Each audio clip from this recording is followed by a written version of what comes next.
Hello दोस्तों, एक बार आपका फिर से स्वागत है आपके YouTube channel study my way में। जैसा कि दोस्तों आप सब जानते हो, अपन ने जो जनरल स्टडीज़ के डिफरेंट सब्जेक्ट्स के डिफरेंट टॉपिक्स है अपन उनको कवर कर रहे हैं। तो अभी हाल फिलहाल अपन ने जो इंडियन ज्योग्राफी का जो फिजिकल वाला पार्ट है, जो भौगोलिक प्रदेश है, जो फिजिकल ज्योग्राफी है इंडिया की, उसको पूरा कंप्लीट करने के लिए अपन ने ले रखा है। एक वीडियो ऑलरेडी अपलोडेड हो चुका है इस वीडियो से रिलेटेड, तो ये उसका सेकेंड पार्ट है। और अपन जो भारत का भौगोलिक प्रदेश है, फिजिकल ज्योग्राफी ऑफ इंडिया है, उसको पूरे का कंप्लीट करने की कोशिश कर रहे हैं, जो हर एग्जामिनेशन में आपके क्वेश्चन आता है। और जो दोस्तों ये जो वीडियोस हैं जनरल स्टडीज़ के, और भी बहुत सारे सब्जेक्ट्स के वीडियोस हैं ऑलरेडी अपलोडेड हो चुके हैं और आगे भी आते रहेंगे। हिस्ट्री के गांधीयन एरा हो चुका है, पॉलिटिक्स का फंडामेंटल ड्यूटीज़ है, और भी वीडियोस आते रहेंगे। तो ये सारे ही एग्जाम्स के लिए इंपॉर्टेंट है, चाहे आप यूपीएससी का एनडीए देते हो, चाहे सीडीएस देते हो, यूपीएससी का कोई भी एग्जामिनेशन देते हो, मैं बात करूं आप पीसीएस का एग्जामिनेशन देते हो, जैसे आरपीएससी का एग्जाम हुआ, आप एसएससी का एग्जामिनेशन देते हो, एसएससी जेई में जीएस आता है, रेलवेज में आरआरबी के अंदर, एनटीपीसी के अंदर अपना जनरल स्टडीज़ आता है। तो ये सभी एग्जाम के पॉइंट ऑफ व्यू के हिसाब से ये सीरीज़ है। तो आई होप आपको वीडियोस पसंद आ रहे होंगे दोस्तों। अगर अच्छे लग रहे हैं तो वीडियोस को लाइक कर दीजिए और जितना हो सके शेयर कीजिए, ताकि इन वीडियोस की रीच ज़्यादा से ज़्यादा बढ़ सके।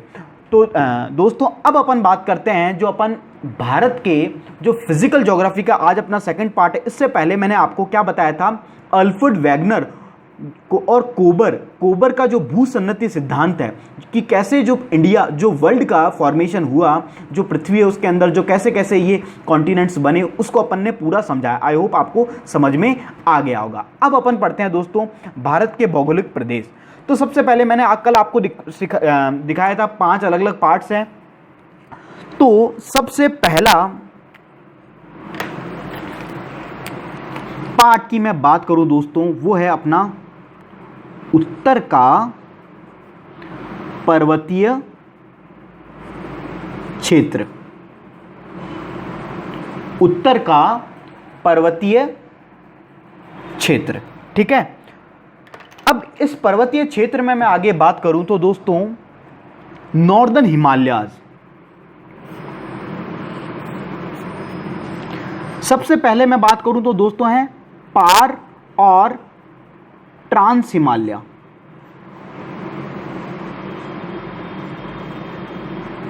ठीक है। सेकंड में बात करूं तो दोस्तों हिमालय, ठीक है।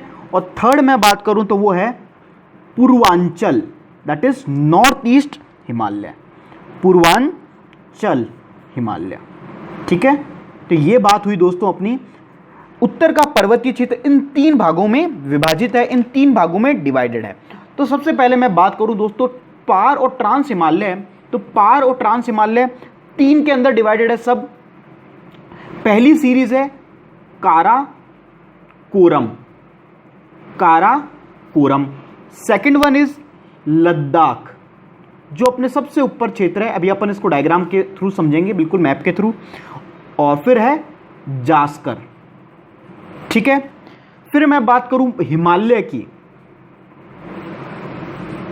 हिमालय में सबसे पहले बात करूं तो सबसे पहला डिवाइड इसका पार्ट है महान, या फिर इसको एक नाम से और जानते हैं वृहद, वृहद हिमालय, ठीक है। इसका एक नाम और आता है हिमाद्री, क्या आता है, हिमाद्री, ठीक है। फिर मैं बात करूं दूसरा है मध्य और निम्न हिमालय,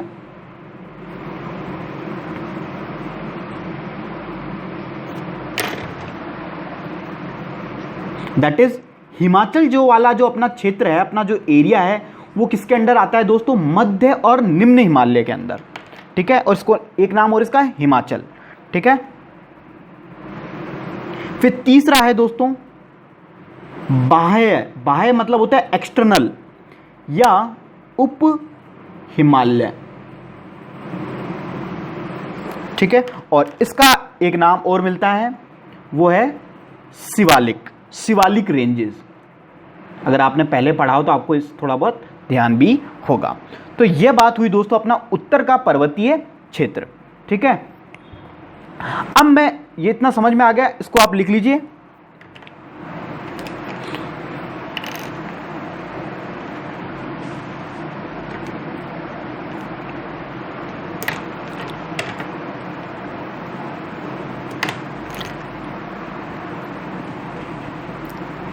अब मैं इसका डायग्राम बना देता हूं, जो मैप पे पॉज करके, अगर आप नहीं भी लिखा है तो पॉज करके वीडियो को लिख लीजिए।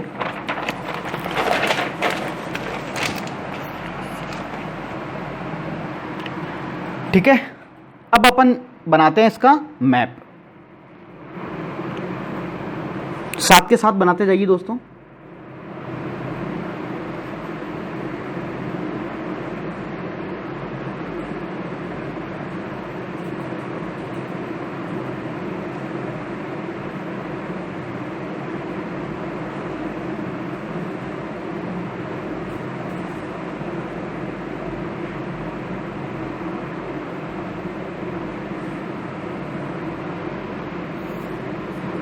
ठीक है, सबसे पहले यहां पे एक पर्वत श्रृंखला है,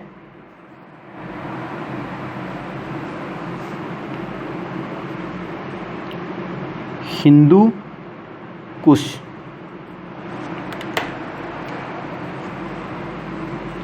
ये इस तरीके से है।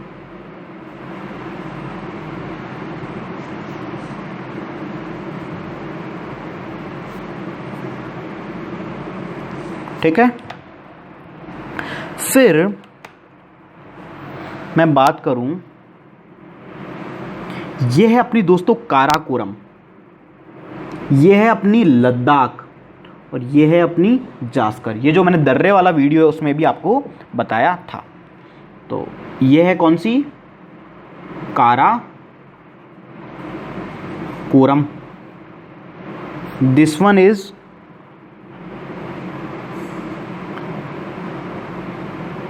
Ladakh and this one is Zanskar. ये कौन सी है, जास्कर। अगर मैं बात करूं दोस्तों इस सीरीज की, पार या ट्रांस हिमालय की, तो इसकी सबसे ऊंची चोटी है K2। कहाँ पे स्थित है, कहाँ पे लोकेटेड है, काराकोरम पे। ठीक है, तो ये बात हो गई दोस्तों अपने पार या फिर ट्रांस हिमालय की। ठीक है, अब अपन बात करते हैं जो अपना हिमालय है उसकी। ठीक है, ठीक है, अब देखिए जो अपना हिमालय वाला जो पार्ट है उसको बनाते हैं। ये आपके पाकिस्तान से शुरू होके POK से लेके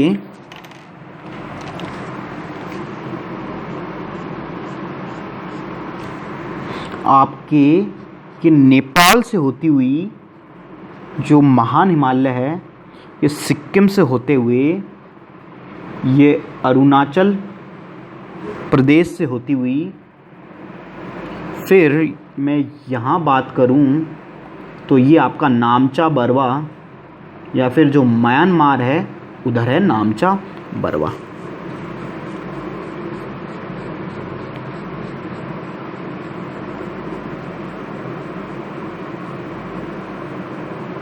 ठीक है, ये हो गया अपना महान हिमालय। अब इनका नाम लिखेंगे, चलो लिख लीजिए पहले। ये है दोस्तों, शुरू होती है दोस्तों ये सुलेमान, सुलेमान से शुरू होती है, और ये कहाँ पे है, पाकिस्तान में है सुलेमान। ये जो महान हिमालय है ये कहाँ से शुरू होता है, सुलेमान, पाकिस्तान से। ठीक है, फिर यहाँ से शुरू होके इसके अंदर एक पर्वत श्रृंखला है, इसकी सबसे हाईएस्ट पॉइंट, हाईएस्ट नहीं, इसका जो नंगा पर्वत एक चोटी है यहाँ पे, नंगा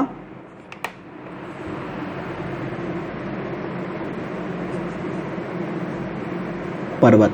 और अगर इसकी जगह की बात करूं तो दोस्तों ये कहाँ पे, POK में, पाक ऑक्यूपाइड कश्मीर में ये लोकेटेड है। ठीक है, ये इतनी बात हो गई।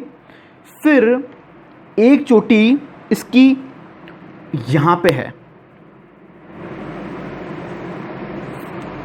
और इसका नाम है नंदा देवी। नंदा देवी दोस्तों कहाँ पे, अगर आपने देखा हो, वैली ऑफ फ्लावर्स, उत्तराखंड में। ठीक है, फिर एक बात करूं तो दोस्तों वो यहाँ पे है, एक यहाँ पे है और एक यहाँ पे है। ठीक है, इसकी मैं बात करूं, इसका नाम है अन्नपूर्णा। इसका बात करूं तो इसका नाम है माउंट एवरेस्ट, जिसके बारे में आप सबको पता है, माउंट एवरेस्ट। और ये है अपनी, ये इधर तक है, थोड़ा इसके टच है,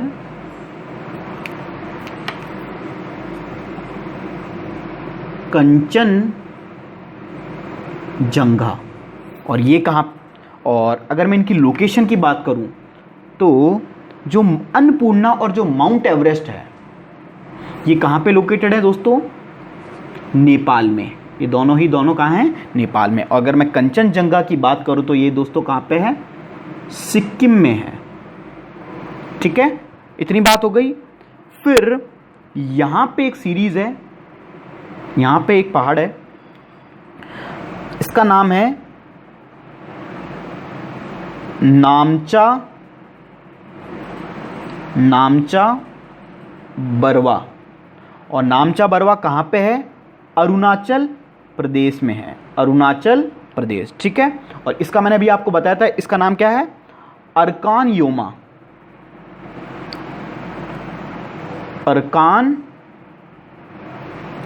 अर्कान योमा कहाँ पे है, म्यांमार। ठीक है, चलो समझ जाओगे, ये हो गया अर्कान योमा।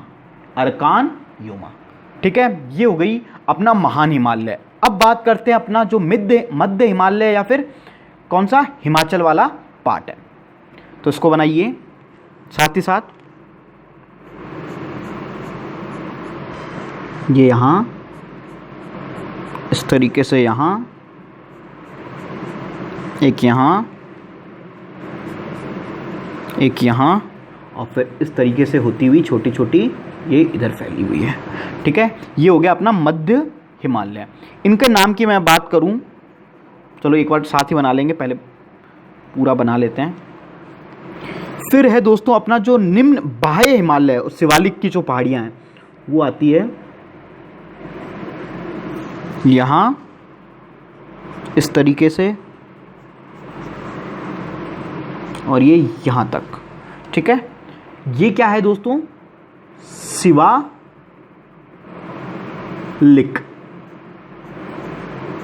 शिवालिक। ठीक है, और अब इनका नाम लिखिए, ये है दोस्तों अपना पीर पंजाल। इसका नाम क्या है, पीर पंजाल। और पीर पंजाल कहाँ पे है, जम्मू एंड कश्मीर में है। ठीक है, इसकी मैं बात करूं तो दोस्तों ये काफ़ी फेमस सीरीज़ है, धौलाधर। बहुत सारे हिल स्टेशंस इस पे लोकेटेड हैं। धौलाधर ये कहाँ पे, हिमाचल प्रदेश में। अभी आपने देखा होगा, कभी सोशल मीडिया पे काफ़ी फ़ोटोज़ वायरल हुई थी इसकी, कि जलंधर से जो पहाड़ियाँ दिख रही थी, धौलाधर सीरीज़ ही दिख रही थी, तो वो धौलाधर है, हिमाचल प्रदेश। फिर ये इधर है नाग टिब्बा, ये कहाँ पे है, उत्तराखंड में। और इसकी मैं बात करूं तो ये है महाभारत पर्वत, और ये कहाँ पे है दोस्तों, नेपाल में है। ठीक है, महाभारत पर्वत। ठीक है, तो इस डायग्राम को आप बना लीजिए।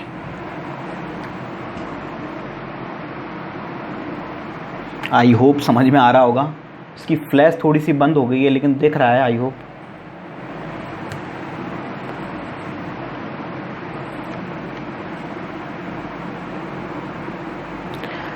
अब अपन दोस्तों इतना मैंने पढ़ा दिया, अब अपन लिखते हैं, इनके नोट्स बनाते हैं। सबसे पहले लिखिए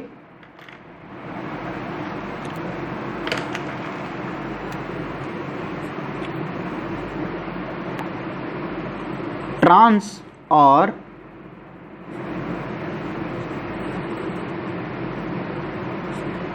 पार हिमालय। ठीक है, तो इसमें लिखिए आप इसकी औसत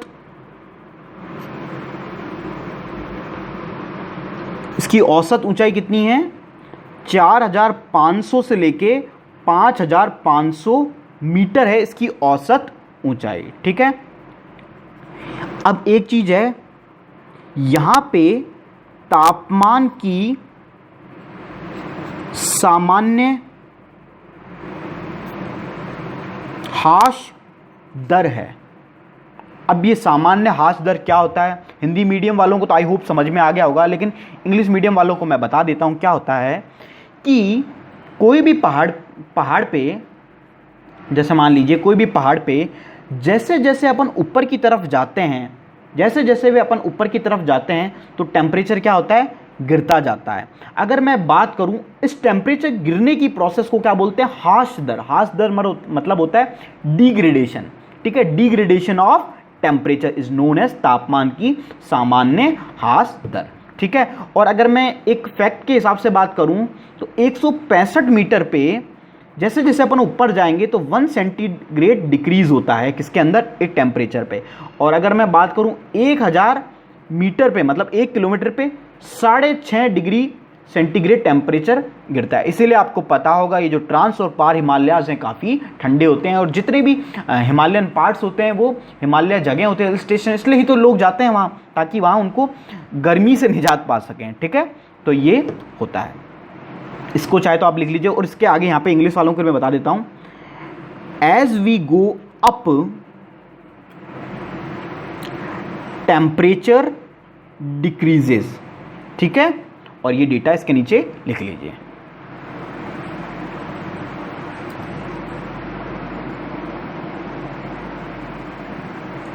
ठीक है, आप अगर कभी भी आप ऐसा लगे कि मैं जल्दी पढ़ा रहा हूं तो आप पॉज करके वीडियो में लिख सकते हो ना, यही फायदा है अपना ऑनलाइन के अंदर।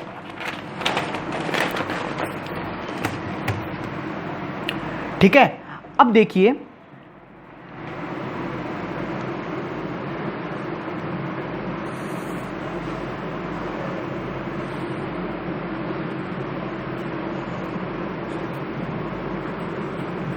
एक 1000, 2000,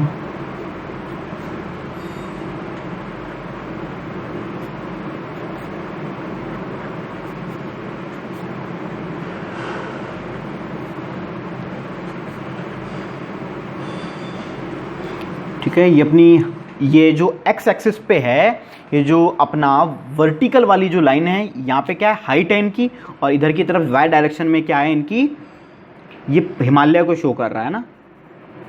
एक हिमालय इधर तक, फिर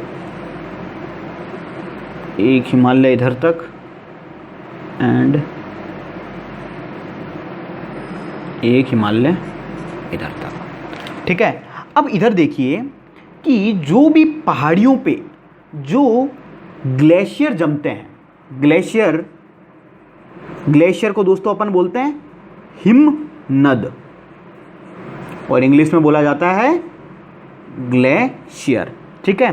तो ग्लेशियर कौन से एक स्पेसिफिक हाइट होती है, एक निश्चित ऊंचाई होती है, जिसके बाद जो बर्फ है वो ग्लेशियर में मतलब पहाड़ के ऊपर ग्लेशियर जमना शुरू होते हैं, ठीक है, हिमनद जमना शुरू होते हैं। तो वो जो हाइट है वो है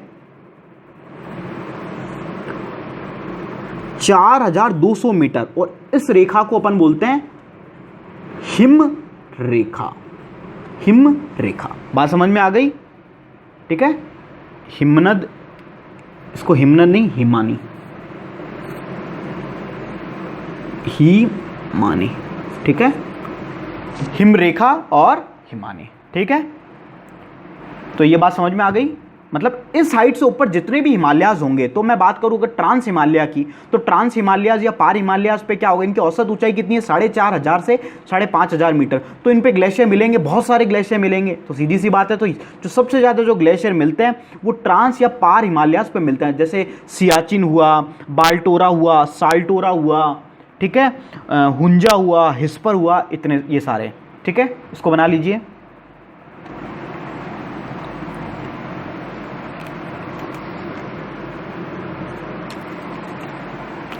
अब लिखिए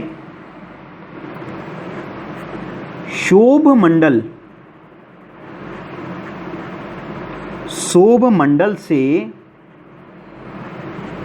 4200 मीटर की ऊंचाई पर तापमान हिमांक हिमांक मतलब मेल्टिंग पॉइंट, मेल्टिंग पॉइंट से नीचे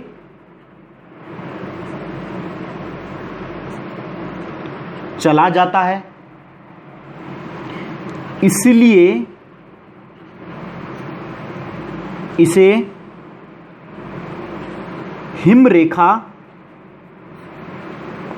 हिमरेखा कहा जाता है। ठीक है, ये बात हुई। फिर लिखिए इसी में, हिमरेखा पर स्थित पर्वत चोटियां वर्ष भर, मतलब साल भर किससे ढकी रहेंगी? बर्फ से ढकी रहेंगी, सीधी सी बात है। साल भर, वर्ष भर बर्फ से ढकी होती है। ठीक है, तो ये बात हुई अपनी ट्रांस और पार हिमालय की। ठीक है, ट्रांस मतलब बेसिक जो कॉन्सेप्ट है उसमें। ठीक है, अब मैं बात करता हूं अपना जो ट्रांस हिमालय है, कितने पार्ट में, कितनी सीरीज है इसके अंदर? 3। तो लिखिए ट्रांस हिमालय या पार हिमालय 3 समानांतर पर्वत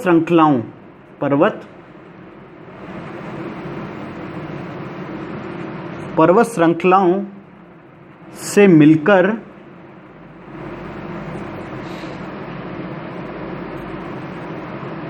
बना है। ठीक है, पहली की मैं अगर बात करूं तो दोस्तों पहला मैंने आपको बताया था क्या है? काराकोरम, काराकोरम पर्वत श्रृंखला। ठीक है, ठीक है। तो अगर मैं बात करूं दोस्तों, इसका प्राचीन नाम क्या था? अगर मैं इस श्रृंखला को जो प्राचीन भारत में क्या कहा जाता था? इस पर्वत को कृष्णगिरी, क्या नाम से?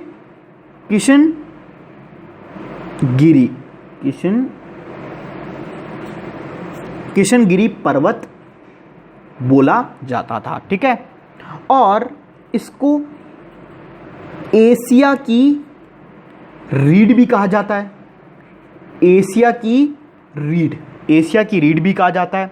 और अगर मैं इसके सबसे ऊंची चोटी की बात करूं, मैं लिखवा दूंगा पॉइंट एक साथ, ऊंची चोटी की बात करूं तो दोस्तों वो क्या है? K2। और अगर मैं बात करूं दोस्तों K2 का एक नाम और मिलता है गॉडविन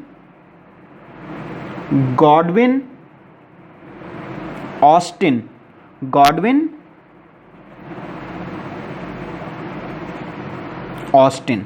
ठीक है, और इसकी हाइट है दोस्तों 8611 मीटर। तो देख लीजिए इसकी कितनी ज़्यादा हाइट है ना, K2। और अगर इसकी लोकेशन की बात करूं तो दोस्तों ये कहाँ पे लोकेटेड है? POK वाले एरिया में है ये लोकेटेड। ठीक है, लेकिन ये भारत का ही हिस्सा है ना K2। POK मतलब वैसे POK क्या है? POK भारत मानता है कि POK अपना ही हिस्सा है। ठीक है, तो K2 गॉडविन ऑस्टिन। अब लिखिए पहला पॉइंट लिखिए, इस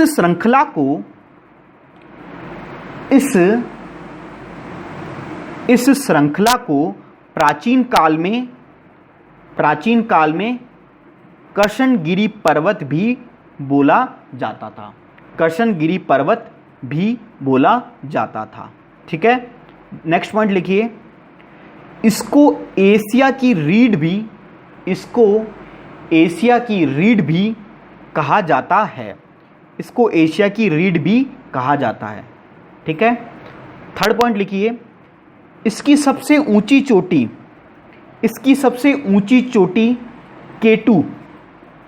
K2 या फिर गॉडविन ऑस्टिन है।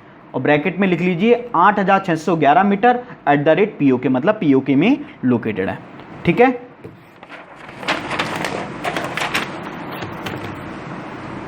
अब मैं बात करूं दोस्तों K2 की बात करूं दोस्तों भारत की सबसे ऊंची चोटी कौन सी है?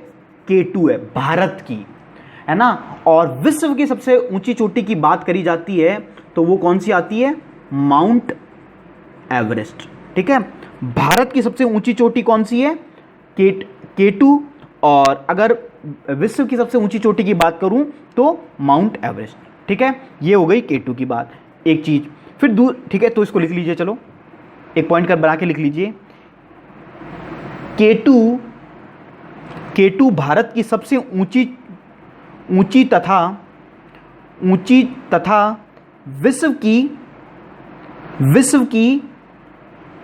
विश्व की कौन सी नंबर पे है? सेकंड नंबर पे है। विश्व की दूसरी सबसे ऊंची चोटी ऊंची पर्वत चोटी है। विश्व की दूसरी सबसे ऊंची पर्वत चोटी है। ठीक है, ठीक। अब देखिए, ये जो काराकोरम पर्वत श्रृंखला है, इस पे बहुत सारे हिमनद, मतलब हिमनद या हिमानी, है ना, हिमनद जो या फिर ग्लेशियर स्थित हैं। कौन कौन से हैं? तो लिखिए, इस पर अनेकों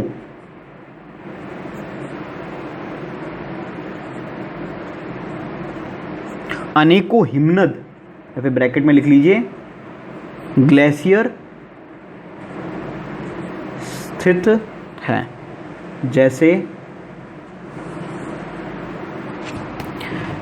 जैसे मैं बात करूं, एक है अपना, सब जानते होंगे इसके बारे में, सियाचिन, बहुत ही फेमस है सियाचिन। यहाँ कितने सारे जो अपने वॉर वगैरह होती रहती है सियाचिन पे। सियाचिन के अंदर मैं बात करूं तो दोस्तों, यह भारत का सबसे बड़ा ग्लेशियर है, सबसे बड़ा ग्लेशियर है, लिखते रहिए। फिर मैं बात करूं यहां पे दोस्तों, ऑपरेशन मेघदूत, अगर आपको पता हो, ऑपरेशन मेघदूत हुआ था, कब हुआ था? 1984 में। ठीक है, तो लिख सकते हो आप, कौन से ग्लेशियर पे होता? सियाचिन पे। ऑपरेशन मेघदूत, ठीक है, कब हुआ था? 1984 में। फिर विश्व का सबसे ऊंचा युद्ध स्थल, अपना पाकिस्तान के साथ चलता ही रहता है पंगा। ठीक है, बहुत इंपॉर्टेंट है दोस्तों ये, अगर मैं पॉलिटिकली या फिर इसको ज्योग्राफिकली बात करूं इंडिया के लिए ना, सियाचिन, इसलिए विश्व का सबसे ऊंचा युद्ध स्थल है। ठीक है, एक ये हो गया।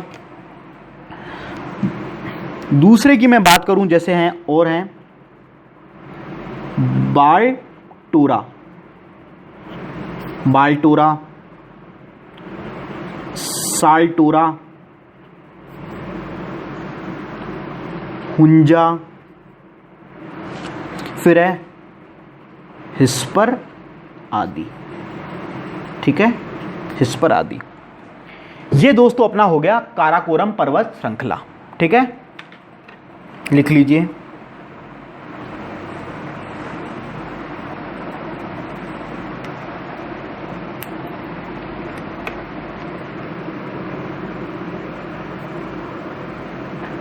दोस्तों आई होप आपको समझ में आ रहा होगा। लद्दाख, सेकंड क्या है? लद्दाख पर्वत श्रृंखला। ठीक है, लद्दाख का नाम लद्दाख क्यों पड़ा? इसको, लद्दाख को क्या बोलते हैं? लाख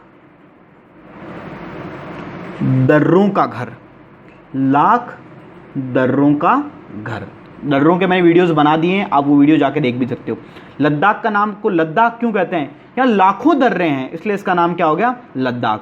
जो ट्रैवलिंग के लिए लोग जाते हैं, जो बाइक का जो आजकल चला है ट्रेंड की बाइक लेके जाएंगे, है ना, बुलेट है, तो ज़्यादातर लद्दाख की टूर करते हैं, क्योंकि यहाँ पे बहुत सारे पासेस के थ्रू होके जाना पड़ता है, तो काफ़ी एडवेंचरस टूर रहता है।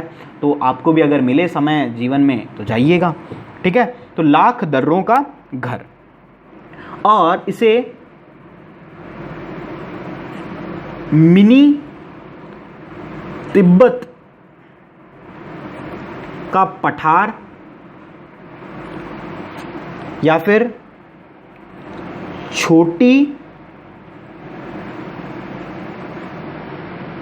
तिब्बत का पठार भी कहते हैं। ठीक है, ये लिख लीजिए।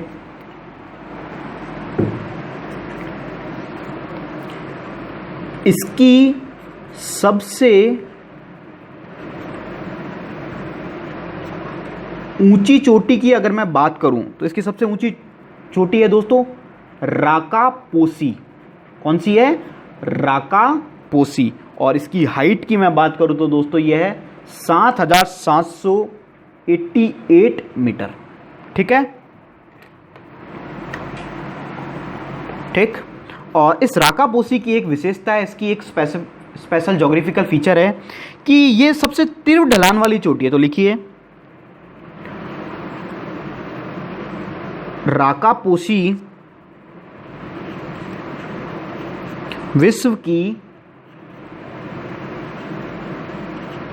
सबसे तीव्र ढलान वाली चोटी, राकापोसी विश्व की सबसे तीव्र ढलान वाली चोटी है। ठीक है, लिख लिया इतना। आगे चलते हैं।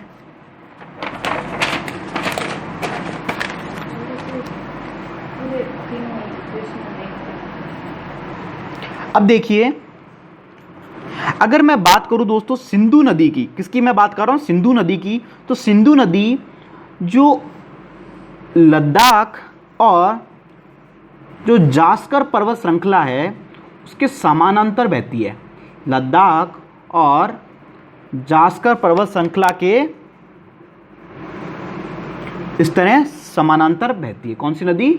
सिंधु नदी। ठीक है, और सिंधु नदी के तट पर एक सिटी स्थित है, एक शहर है जिसका नाम है लेह। कौन सा? आपने सुना होगा, लेह। तो लेह कौन सी नदी के तट पर है? सिंधु नदी के। तो लिखिए, इसको बना भी लीजिए आप।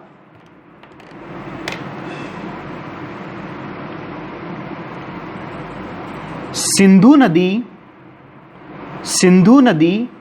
लद्दाख तथा जास्कर पर्वत श्रृंखलाओं के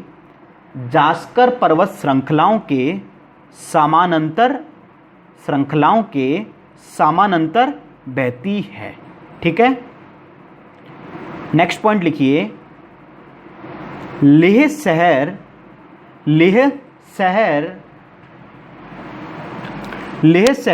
सिंधु नदी के तट पर स्थित है। सिंधु नदी के तट पर स्थित है, इसी में लिखिए। और भारत में सबसे कम वर्षा वाला स्थान लेह है। भारत में सबसे कम वर्षा वाला स्थान लेह है। ठीक है, एक नोट करके फटाफट चलो आपको एक पॉइंट लिखवाई देता हूं। पहला लिखिए, भारत में वर्षा के हिसाब से सबसे अधिकतम वर्षा वाला, ऐसे लिखिए, अधिकतम वर्षा वाला क्षेत्र, उसमें लिखिए माशिनराम। पहले बचपन में अपन चेरापूंजी पढ़ते थे, ठीक है, लेकिन अब माशिनराम मेघालय में। और कितनी होती है यहाँ पे? 1141 सेंटीमीटर। और सबसे मिनिमम तो यही है। ठीक है, दूसरा लिखिए, अब मैं बात कर रहा हूं विश्व की। किसकी बात कर रहा हूं? विश्व की। तो लिखिए, विश्व में सबसे कम वर्षा वाला क्षेत्र। विश्व में सबसे कम वर्षा वाला क्षेत्र, तो लिखिए उसमें अटकामा मरुस्थल। अटकामा मरुस्थल है। और अगर उसकी सिटी की मैं बात करूं जो चीली या चील बोलते हैं इसको, और ये कहां पे? अकीरा में। अकीरा। ठीक है, तो ये बात होगी अपनी कौन से पर्वत श्रृंखला की? लद्दाख की। अब जो अपना आखिरी पर्वत श्रृंखला है वो है अपनी दोस्तों जास्कर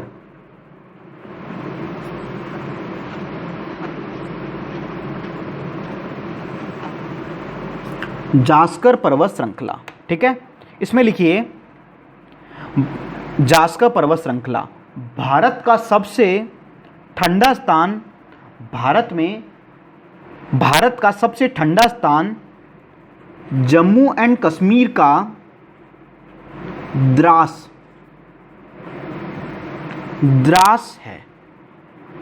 है और कितना टेम्परेचर है, -20 डिग्री सेल्सियस। द्रास है जो जास्कर पर्वत श्रृंखला पर स्थित है। द्रास है जो जास्कर पर्वत श्रृंखला पर स्थित है।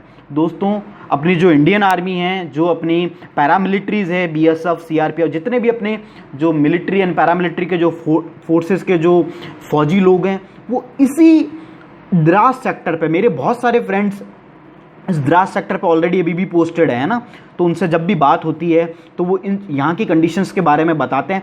बहुत ही वर्स्ट कंडीशन होती है यहाँ पे रहना, खाना पीना, है ना, बहुत, लेकिन फिर भी वो अपने लिए इस देश की रक्षा करते हैं। तो दोस्तों, उन सभी योद्धाओं को, उन सभी सेनानियों को मेरी तरफ से सलाम, और आपसे भी उम्मीद करता हूं तो आप भी उन सब की इज्जत करेंगे। ठीक है, तो जब आप देखो चीज़ें पढ़ते हो तब अपन को समझ में आती है कि कैसे मुश्किल स्थिति होती है कि अलग अलग सिचुएशन पे।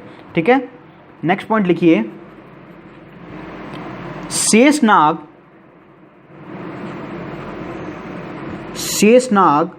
तथा वेरीनाग झीलें जम्मू कश्मीर में, शेषनाग तथा वेरीनाग झीलें जम्मू कश्मीर में जास्कर पर्वत श्रृंखला पर स्थित है। जम्मू कश्मीर में जास्कर पर्वत श्रृंखला पर स्थित है। ये दोनों झीलें कहाँ पर स्थित है, आपसे क्वेश्चन पूछा जा सकता है। फिर लिखिए, शेषनाग झील से एक नदी निकलती है, उसका नाम है दोस्तों झेलम। तो लिखिए, शेषनाग झील से झेलम नदी निकलती है। ठीक है, नेक्स्ट पॉइंट लिखिए। अब दोस्तों, आपने पढ़ा होगा जो अपना कश्मीर वैली है, जो कश्मीर घाटी है, ये कहाँ पे स्थित है, इस झेलम नदी के वजह से इस कश्मीर घाटी का निर्माण हुआ है। तो लिखिए, झेलम नदी से कश्मीर घाटी का निर्माण करती है। ठीक है, नेक्स्ट पॉइंट लिखिए, झेलम नदी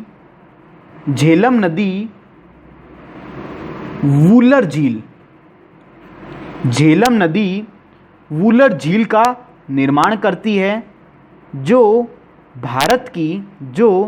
भारत की सबसे बड़ी मीठे पानी की झील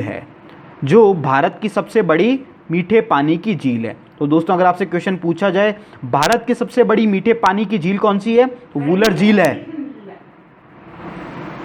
ठीक है, फिर अब नेक्स्ट पॉइंट लिखिए, श्रीनगर। अब बात करता हूं मैं किसकी, श्रीनगर की। श्रीनगर झेलम नदी के तट पर स्थित है।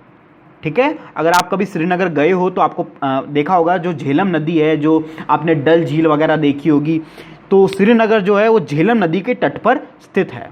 ठीक है, नेक्स्ट पॉइंट लिखिए, लास्ट पॉइंट है, झेलम नदी भारत व पाक के बीच सीमा भी बनाती है। ठीक है, झेलम नदी भारत व पाकिस्तान के बीच सीमा भी बनाती है। ठीक है, तो ये बात हुई दोस्तों पर्वत श्रृंखलाओं की। कौन से पहाड़ और ट्रांस हिमालय मैंने आज कंप्लीट करा दिए, आप खुद नोटिस कर पा रहे हो कितना अपन अच्छी तरह से पढ़ रहे हैं। आई होप आपको वीडियो समझ में आ रहा होगा, और अगर अच्छा लगता है तो कमेंट कीजिए और जितना हो सके शेयर कीजिए और वीडियो को लाइक जरूर कीजिए। Thank you for watching our video.